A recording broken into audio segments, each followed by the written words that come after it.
Waliwo abantu abafuna okusomozebwa mu bulamu bwabwe ne batuuka n'okusanyalala ebitundu ebimu ekimanyiddwa nga stroke.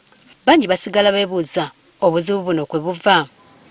Dr. Oscar Mugerwa okuva ku ddwaliro ly'Ensambya agamba okusinga ekizibu kino kiva ku ntambula ya musaayi. Naye nga stroke mu butuufu waba kitegeeza ekitundu ekimu eky'obwongo kiremeddwa okufuna omusaayi. Kati amasannyalaze g'eyo sayidi yonna ne gabaako. Ekirwadde kya stroke kirimu ebika eby'enjawulo. Gye tusinga okweraliikirira ennyo omusuwa gwabika bwabisi. Kati we gwabika gye gubadde gutwala waba tewafuna. Wabula ate wano we gwabikidde ne gutandika okukuŋŋaana mu bwongo. Ekyo kyekisinga okutta okuleeta okufa stroke singa ebaddewo. Waliwo n'ekika kya stroke ekiva ku misuwa gino okuzibikira. Ebiseera ebisinga guba guzibikidde gubeera gulimu amasavu mangi. Kati we gusiba sayidi eri gye gubadde gutwala ne waba nga tewafuna ki. Omusawo annyonnyola ebiviirako stroke okukwata abantu. Esinga waggulu eba pressure. Waliyo ekizibu kya cholesterol ekyo, waliwo endwadde eza bulijjo nga kabootongo, waliwo okukulirira myaka. Bulijjo okoma okula myaka risiki eyo yeeyongera. Ebiragalalagala nabyo nsonga nkulu, ko n'eddagala erimu erimiribwa bisobola okuvaako akabasa. Okugeza nga cocaine asobola okuleetera omusuwa okwabika. Waliwo amalagala abantu ge bakozesa okugeza nga ze tuyita blood thinners.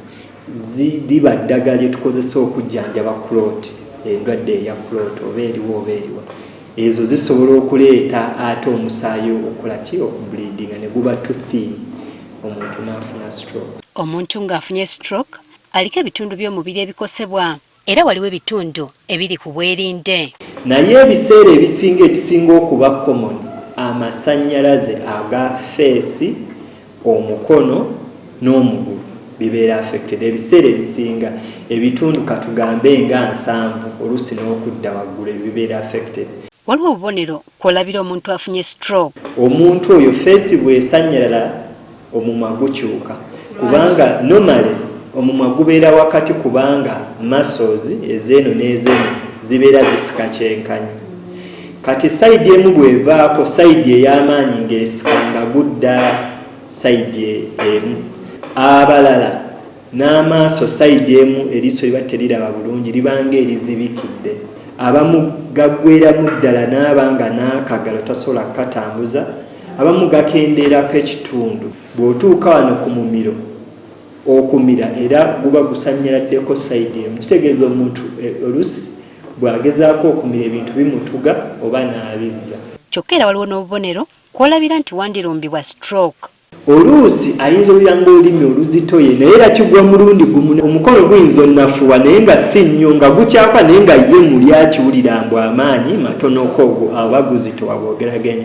Oba ekigere eri ey'okwabika omusuwa omuntu asobola okugamba omutwe gunuma nnyo. Oluusi olumu omuntu asobola okusesema ennyo abamu beesika ng'ow'ensimbu, abalala abanga ali mu kkoma.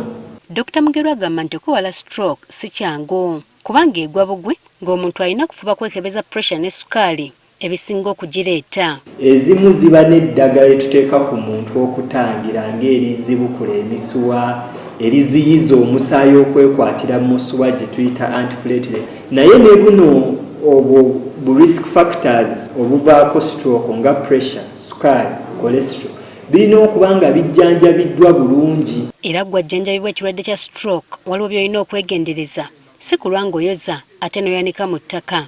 Ebiseera ebisinga twegendereza nnyo okulaba omuntu oba asobola okumira oba tasobola. Engeri omumiro guno gye gutasobola kontrolinga bintu. Osobola omuwa emmere n'egenda direct mu mawuggwe. Amawuggwe ago ne gatuuka n'okuvunda. Ekyo kye kisinga okutta. Jennifer Kabaale agaffe yo ku Spark TV.